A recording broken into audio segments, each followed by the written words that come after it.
আসসালামু আলাইকুম সবাইকে। জামাত এবার খেলা দেখাবে। আমি কিন্তু গতকাল রাতেই বলছিলাম যে জামাত এবার ভোটের মাঠে খেলা দেখাবে। তো হবিগঞ্জের যে আসনটা আছে সেই আসনটা দিয়েই জামাত আপনার অলিউল্লাহ নোমান তো দেওয়ার কথা ছিল আরেকজনকে, তো এখন দিয়েছে হচ্ছে আপনার অলিউল্লাহ নোমানকে। তো ওই অলিউল্লাহ নোমান হচ্ছে আপনার এমন একজন ব্যক্তি যেখানকার আপনার ভারত আহ, হয়তোবা মানে অনেক কাপাকাপি শুরু হয়ে যাবে আর কি, বা অনেক বড় বড় ভারতের লোকজন নড়ে চড়ে বসবে যে এই অলিউল্লাহ নোমানের কারণে। আচ্ছা, দ্বিতীয় নম্বর হচ্ছে ভারত জামাত যেটা করতেছে সেটা হচ্ছে যে এখানে জামাতে সম্ভবত আপনার নতুন নতুন ব্যক্তি নিয়োগ দিতেছে জামাতের ইয়াতে আর কি, নির্বাচনের মনোনয়নে। তো এর মধ্যে নাম আসছে আপনার আমাদেশের মাহমুদুর রহমান, হ্যাঁ। তারপর হচ্ছে আপনার পিনাকি ভট্টাচার্য, কনক সারোয়ার, আর হচ্ছে ইলিয়াস হোসেন, সাংবাদিক। তো এরা যদি জামাতে যদি যোগদান করে তাহলে কিন্তু মানে প্রেক্ষাপটটাই পাল্টায় যাবে। এবং এই জেনারেশনের মানে এই জেনারেশন বলতে আমি বুঝাইতে চাচ্ছি গত ২ ৩ ৪টা জেনারেশন কিন্তু মানে বলতে পারে যে চোখে আঙ্গুল দিয়ে মানে এদেরকে এই কয়েকজন ব্যক্তি দেখাই দিচ্ছে যে এরা কোন কারণে ভারতের আমাদের কোন কারণে আমাদের শত্রু।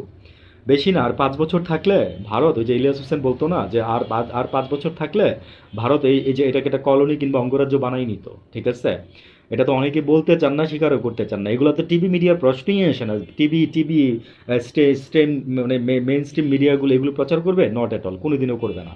হয়ে যাওয়ার পরও প্রচার করবে কিনা সন্দেহ আছে আমার। ঠিক আছে, আমরা সাধারণ মানুষ যারা বলি মানে মানে ভাই, আসলে কি ওদের কথা বলে লাভ নেই। ওরা একটা কাঠামোর মধ্যে দিয়ে চলে, তো তো ওরা চাকরি করে, ওদের না হলে বেতন লাগবে, বেতন না হলে সংসার চলবে না।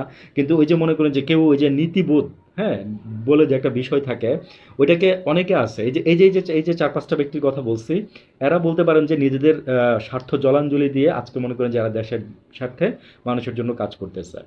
তো জামাত এবার মনে করেন যে মানে রাজনীতিতে এমনভাবে আসতেছে যে বিএনপি হিমশিম খেয়ে যাইতেছে। বিএনপিও জামাতের সাথে এবার মনে করেন যে কতটুকু যে পাল্লা দিতে পারবে, এটা মানে আমরা খুবই সন্দিহান আর কি।